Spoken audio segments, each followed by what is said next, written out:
Okay, so I don't think it's a secret or a surprise that the problems in the county jail have been horrific, not just since 2018, but all going back to earlier periods of time in this county where we've had multiple cases against the county jail for inhumane conditions, lack of medical and mental health care,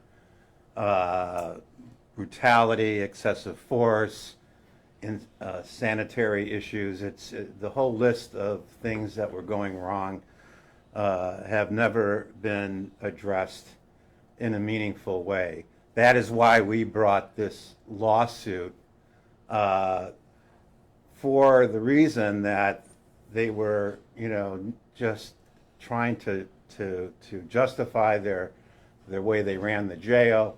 But we knew from the report by the U.S. Marshal, which did a very thorough analysis of the jail in November of 2018, that things hit rock bottom as far as the jail was concerned. We were getting complaints from inmates and their families about tragic situations. We actually handled a number of these cases individually, and we felt that we had to do something, and we went into the jail and started interviewing many people like Tanya and others, and we decided to bring this lawsuit. It took 5 years to get a settlement on this case, where the county agreed that many of the issues that we were talking about had to be addressed through a case in front of a federal judge who would then have the power to make sure that all these reforms that the expert actually confirmed. It was an expert that we both were able to work with, and that expert came up with various conditions that need to be addressed in a meaningful way over time. And what's important about this case is that they will be held accountable if they don't follow the conditions of this settlement. Back in the 80s, I brought a similar lawsuit regarding the conditions in jail 1. And what happened there was the county then issued a bond situation to fund the building of jail 2. And now jail 2 is in bad shape and lacking in staffing, lacking in training of COs, coordinating the medical and mental health with the correctional system. And, so we hope that people like Tanya and others who suffered through inhumane conditions, you got to remember, these are people who are presumed to be innocent, who haven't been convicted of crimes, who can't make bond, and had to suffer through these difficult situations in the jail. So hopefully this is a start that we can actually have some control over how the jail will be reformed. So if you have any questions, we'll be glad to address. Go ahead, Tanya. Would you like to tell everyone why this is important to you? What the jail was like? Yes. Slide the microphone down, please. Slide the microphone. Yes,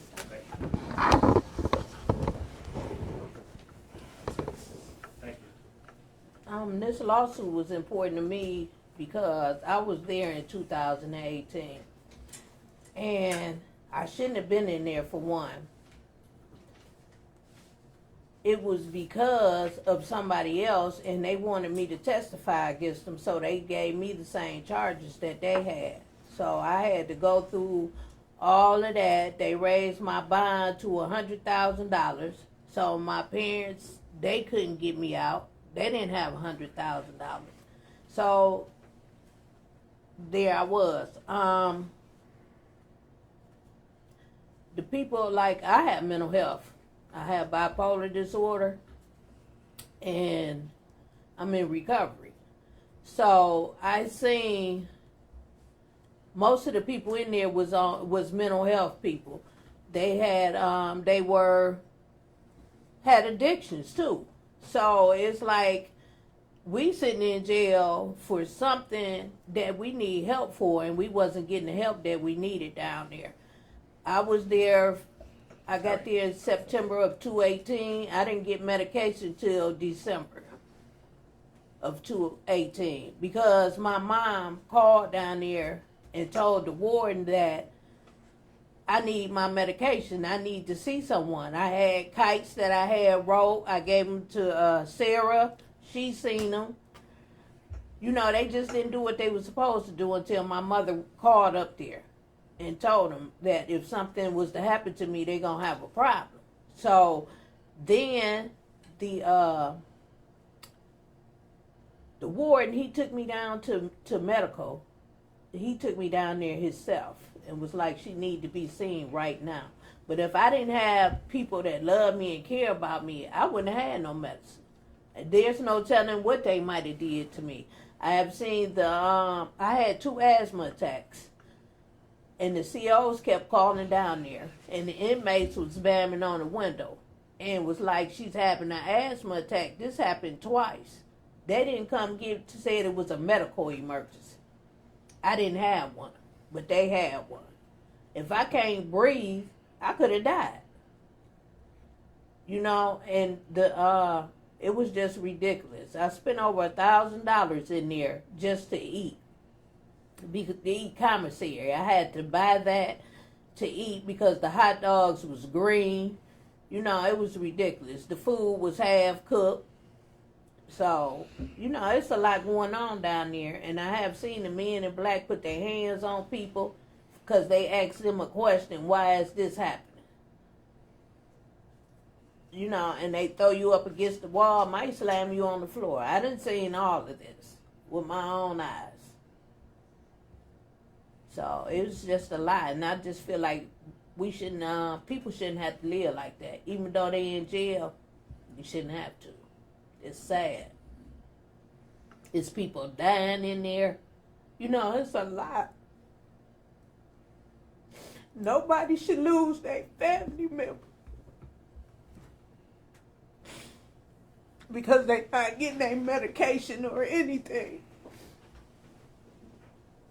So I wanted to do this lawsuit. My mom didn't want me to do it. She said, I asked her to find me a lawyer. She said, no, wait till I got home. So I did it anyway. I asked my lawyer, and he got me Sarah and them. Because that could have been me that died in there. So that's why I did the lawsuit. I didn't want money. I just want changes to be made. And I don't think they being made. They just tell you something, they going to do this, but it gets worse and worse. Because I read about it on Newsbreak. I see it on the news. And people shouldn't have to lose. And the ones that do have family that love them, they shouldn't have to lose their family members because it's something they doing. They not doing what's right. And it's all about money.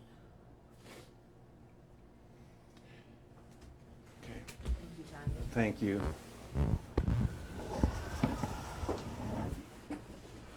I mean, I guess I'll just quickly address some of the terms of the settlement agreement. And it's fairly extensive, so I'll try to do like a high level thing, and I'm happy to answer questions. I don't know. Oh, yeah, sorry. Okay, there you go. Is that better? Yes, much better. So in the course of this litigation, the litigation was brought against both the county and Metro Health. But the real issue here, our complaint outlines a number of issues and constitutional violations that we believe that were happening in the jail at the time that we brought the lawsuit, and unfortunately are still happening in so many ways. But the county, and I'll give them great credit for this, agreed to enter into settlement negotiations with us in this case fairly early on, and agreed to pay for the cost of a joint expert who we found, as Terry said, and brought in from New York to do a very thorough review of the jail.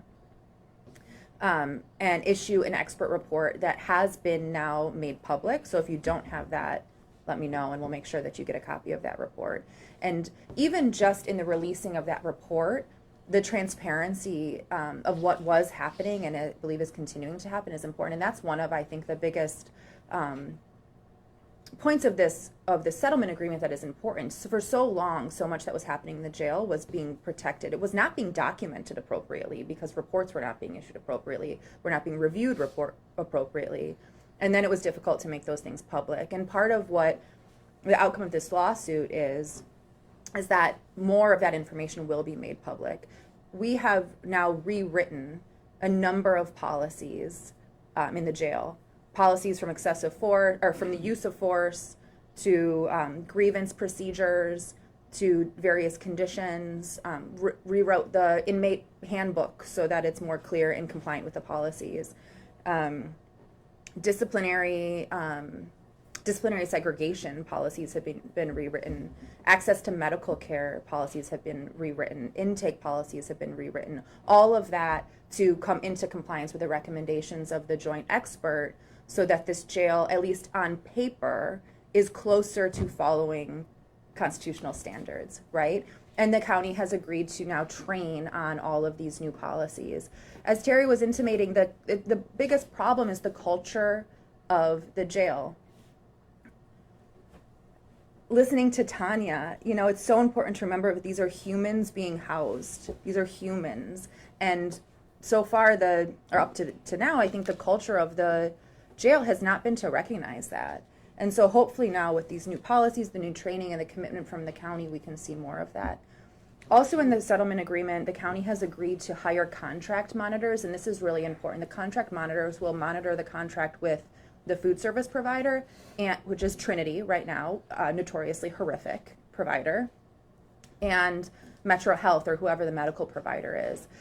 So someone specifically who will be tasked with monitoring the contracts to make sure to watch what's actually happening in the jail, and then issuing public reports on that. And so that's an important thing. In addition to that, the county has agreed to maintain an expert, a jail practices expert, Donald Leach in this case, or if Donald Leach is unavailable, another agreed upon jail expert, between someone agreed upon by us and them, to monitor the terms of this settlement agreement, to make sure that the county jail is following the terms of the settlement agreement, the policies and the training, and also to issue public reports on that.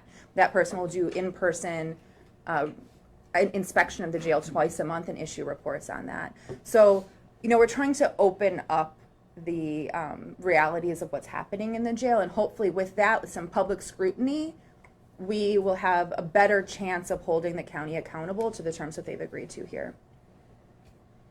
There's a number of other terms in there, but I think that covers some of the top ones. So does anyone have any questions? Just so people are clear, there's no monetary. Yes. So this was a class action lawsuit for changes in the jail. All of our plaintiffs, and Tanya is the lead plaintiff, the named plaintiff out of 19 people who stepped up very bravely to put their names on this lawsuit. And each of them represented a different kind of experience in the jail. And remember in 2018, so many people were dying in the jail. There was so much pressure on the jail. It was a big thing for these people and for Tanya to step up and to take this on behalf of everyone in the jail. And for them, this was purely a conditions case, right? So what we were seeking is exactly what we got: changes in the conditions in the jail. The monetary pieces of the settlement have been that the county did pay for the expert and will continue to do so, and the additional new jobs that they'll be, like the contract monitor who will be, they'll be paying going forward, and then attorney's fees for the work that's been done over the 5 years, and that's it. Is Metro Health also part of the settlement, or is it just between the county? It's between Metro Health has been involved in reviewing the policies that are relevant to them, but no, it's just with the county, and this is the changes in relation to medical care are about access to medical care. And what we identified were a number of county practices that were blocking access to medical care, and those have been addressed. What caused the culture to treat them poorly? You wanna handle that one? Well, I mean, because there's a mentality in that jail that these are people that do not, have the ability to have any vote in how it happens in their. I'm sorry, kind of. Can we go start again? It's your world, man. You can do anything. So the culture in the jail has been that way for years, okay? And there have been many incidents going back into the 70s about indifference by staff, by medical units. Some people really try their best to make sure that things are running smoothly, but there's no training and there's no policies that are enforced. And they look at people in the jail as some second-class citizens, that they're criminals and they don't deserve the kind of attention that they deserve as human beings, as Tanya said. Changing culture is not easy. I mean, you can have all the policies in the world, but if they're not implemented and if there's not a pride in helping people by the staff and by the supervision, then it doesn't matter what kind of jail physically it is. I mean, you can build a new jail, but if you don't have the right people operating it and being concerned about human life and conditions, none of it matters. And that's what we're trying to do in this particular case, is to change the culture. But you can only do that if you have a leadership in the jail that will implement the reforms and make sure that the staff are held accountable if they don't follow the rules. Will these agreements carry over to the new jail? Could you speak a little bit about the idea that sort of the building was a problem, that they need to build a new building to fix these problems? Well, you can't build your way out of inhumane conditions. I mean, it'd be nice to have plumbing that works. It's nice to have heating and cooling that works. And, I will not make any statement about whether a new jail is viable or not. I don't like the fact that they're putting it in Garfield Heights so people can get access to their loved ones. And but whatever happens, this, as far as building a jail, is not going to cure the problems. It's about treatment, conditions, and respect for human life that has been lacking for so many years, as evidenced in the Marshall's report that, in the 21st century, you have a jail that is so inhumane. It's hard to believe, and people need to understand that. And this is one step forward to be able to get to deal with it. And hopefully the framework of this settlement agreement will go a long way to address these problems. Has it improved in the last few years?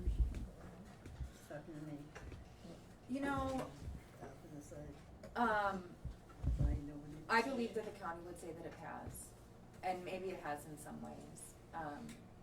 For example, upon intake now, there is a medical professional doing a much better suicide risk check than there was before.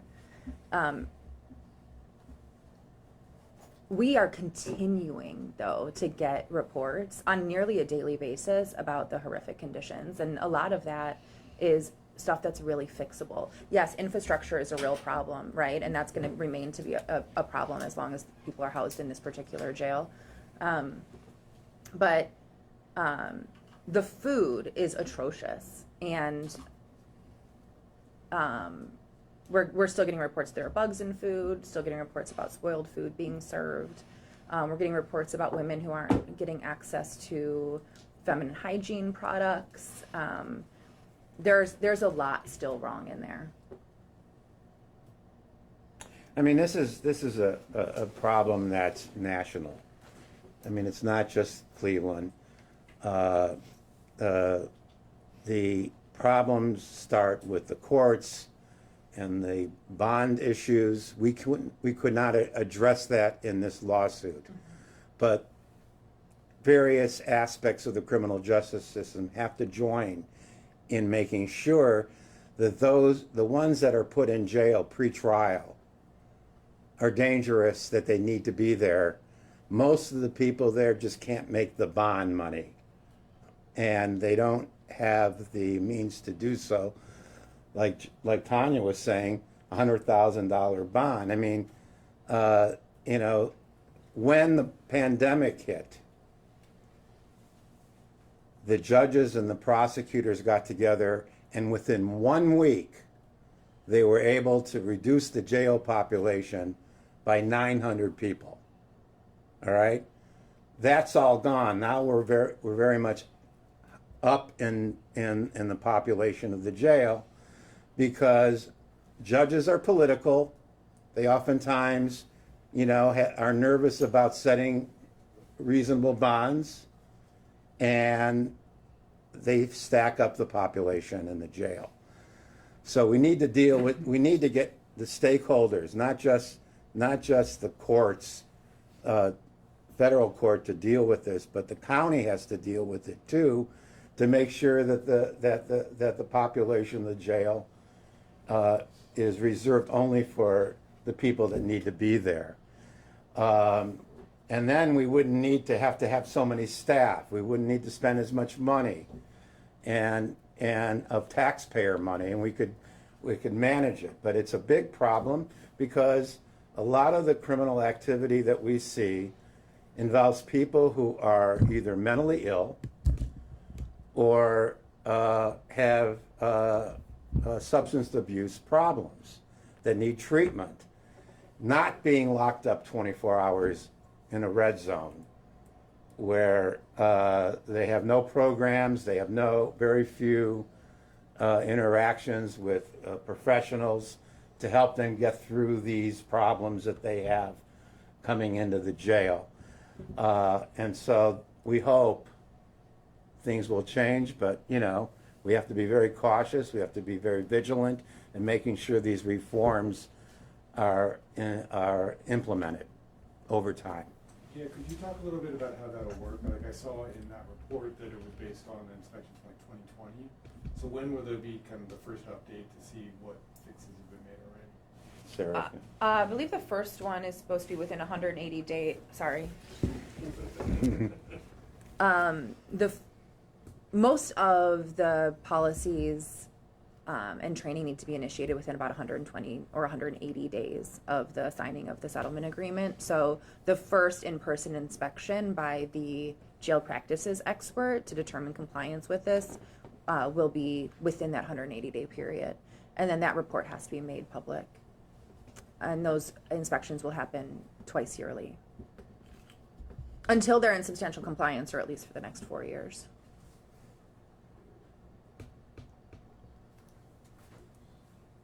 Anything else? you. Thanks, everybody. Thank you.